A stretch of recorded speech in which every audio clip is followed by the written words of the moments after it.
démarrer tout de suite par la présentation de l'ordonnance numérique et je laisse la parole donc à ma collègue Caroline Labrie.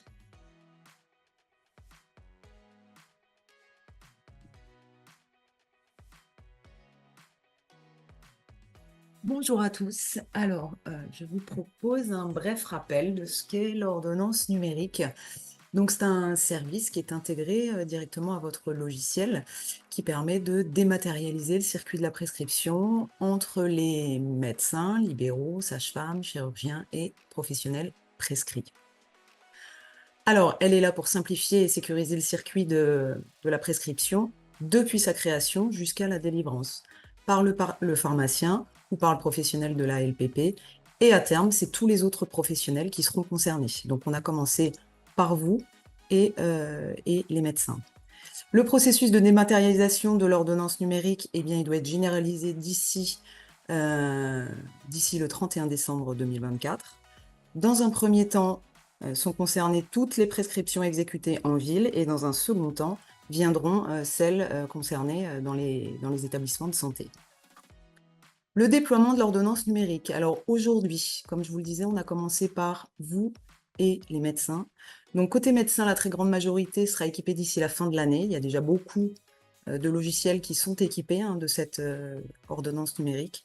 Côté pharmacien, les logiciels eh bien, sont en cours de déploiement et c'est le cas pour votre logiciel ID. En ce moment, les délégués numériques en santé, c'est-à-dire mes collègues, moi, Roxane, nous accompagnons les médecins et pharmaciens pour faire une présentation de cette ordonnance numérique. Alors, à quoi ressemble cette ordonnance numérique? Vous en avez certainement déjà vu passer. Vous avez sur votre gauche un facsimilé, donc pour les 3/4 de l'ordonnance, partie haute, ce sont des informations que vous connaissez déjà. En revanche, en partie basse et sur la gauche, vous avez le QR code et le numéro unique de prescription.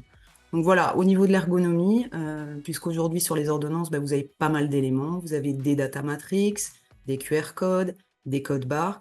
Donc on vous rappelle ce qu'est un QR code. Un QR code, pour l'identifier, eh bien, vous avez 3 petits carrés qui se situent sur les 3 extrémités. Là, c'est ce qu'on vous montre à droite. Donc, sur cette ordonnance, celui de l'ordonnance numérique assurance maladie donc, sera estampillé et positionné en bas à gauche. Juste en dessous, vous avez le numéro de la e-prescription et sur la droite de ce QR code, vous avez les mentions légales relatives aux patients. Après, toute la partie haute, encore une fois, vous la connaissez déjà puisque ça ressemble à une ordonnance classique, à savoir les informations prescripteurs, patients, date de prescription, le contenu de la prescription et la signature. L'ordonnance numérique, alors le schéma, elle est donc éditée par le médecin sur son logiciel. Alors clairement pour lui, ça ne va pas changer grand-chose. Si déjà il éditait une ordonnance depuis son logiciel, simplement dorénavant, il y a un QR code positionné en bas à gauche, comme on vient de le voir, qui se génère. Cette ordonnance est envoyée directement dans la base de données assurance maladie. Elle est envoyée également en parallèle sur le dossier médical du patient. Le médecin va continuer à imprimer papier ce document. Il va remettre sous format papier cette ordonnance numérique à son patient. Et enfin, vous récupérez cette ordonnance par le biais de votre patient et vous pouvez ensuite directement scanner le QR code. Alors, ce qui va changer à l'exécution de la prescription, c'est que justement, dorénavant, vous scannez le QR code. Vous enregistrez les informations de délivrance, cette fois-ci dans la base de données ordonnance numérique, et vous n'aurez plus besoin de numériser les ordonnances numériques papier et de les transmettre via SCORE, puisque automatiquement, elles vont se greffer dans le cadre de votre télétransmission. Donc, il n'y aura plus besoin de cette numérisation. Bon, ça, c'est à venir, hein. Actuellement, au moment même où je vous parle, vous devez encore scanner l'ordonnance, y compris l'ordonnance numérique. Vous devez quand même la scanner via SCORE. Et ce qui ne change pas, eh bien, on continue sur support papier. Vous dispensez comme actuellement. Vous pouvez toujours ajuster la prescription en précisant le motif et le ticket vital est toujours à imprimer au dos de l'ordonnance. Bien sûr, c'est ce qu'on a vu tout à l'heure, vous continuez à scanner l'ordonnance pour la conserver dans le logiciel.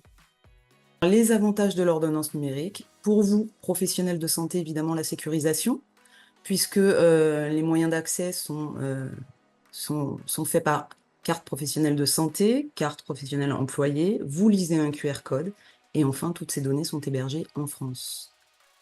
Vous avez la garantie de l'authenticité de la prescription délivrée par le prescripteur. Vous pouvez vérifier une précédente délivrance. En consultant une ordonnance, un pharmacien pourra savoir en temps réel si l'ordonnance a déjà été délivrée dans une autre officine. Alors toujours pareil, ça, ce sera dans un second temps, puisqu'au moment même où je vous parle, ça n'est pas encore possible, tout du moins pas en temps réel. La traçabilité des données. Eh bien évidemment, ça permet le suivi médical des patients avec diminution des risques de iatrogénie.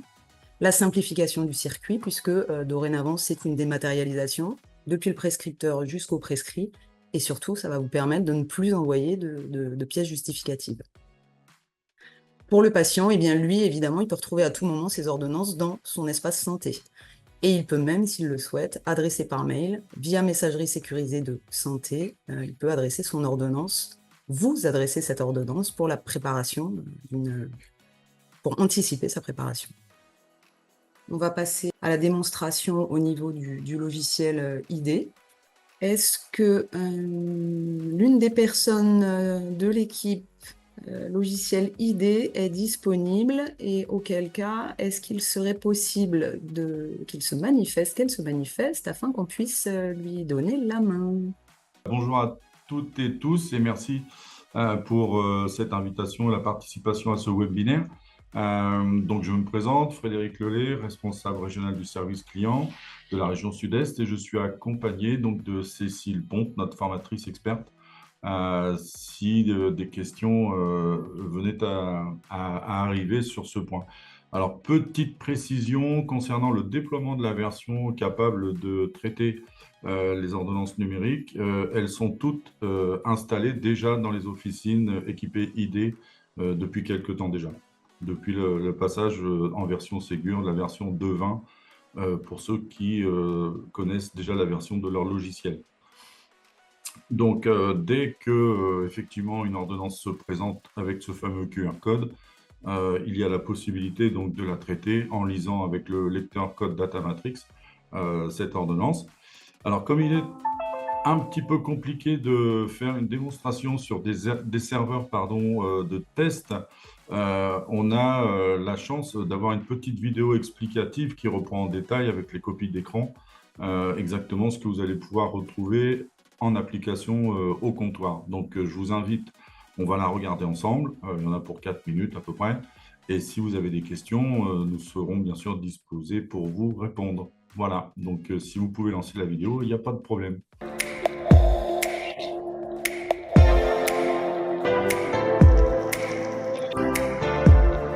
Bonjour Sylvie. Bonjour Annick. Quel cas concret souhaites-tu partager avec nous aujourd'hui? Alors, je peux te parler de cas concrets d'utilisation liés à la vente et à la fidélisation du patient. Donc, je vais commencer par te parler de la e-prescription. On est en tarification. Le patient au comptoir nous tend son ordonnance papier et on va lire le QR code qui se trouve sur l'ordonnance. Le LGPI consulte alors le téléservice et interprète la réponse. La e-prescription s'affiche. On peut vérifier l'exactitude des données affichées en fonction de l'ordonnance papier. On y retrouve toutes les données liées au prescripteur, au patient, la date de l'ordonnance, les médicaments et éventuellement, dans certains cas, des données liées à la nature de la prescription, comme un accident de travail. De même, pour l'ALD, dans le cas d'une ordonnance bizone, ça s'affiche automatiquement. On va donc valider ce processus de e-prescription. C'est à ce moment-là qu'on peut éventuellement rejeter la e-prescription pour différents motifs. Si on constate une incohérence, ensuite on va appeler le patient comme habituellement, soit en lisant la carte vitale, soit en notant son nom et son prénom sur notre logiciel. Le pharmacien saisit alors manuellement tous les médicaments liés à l'ordonnance qu'il souhaite délivrer. Il importe, si besoin, un produit à partir de la base Claude Bernard.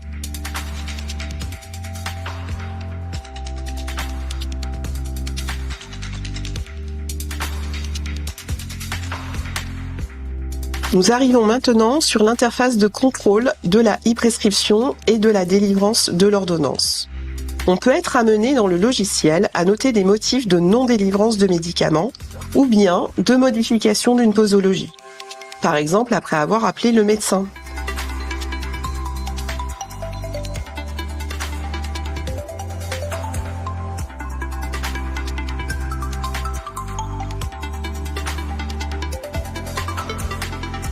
Pour l'instant, rien ne change dans le processus SCORE.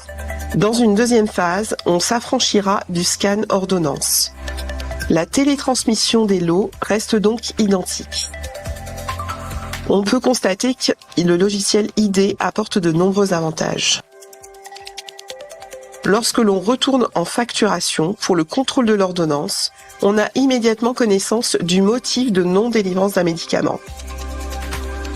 De la même manière, le prescripteur recevra le motif de non-délivrance et pourra, lors d'un prochain rendez-vous avec le patient, lui être amené à lui poser des questions sur cette non-délivrance.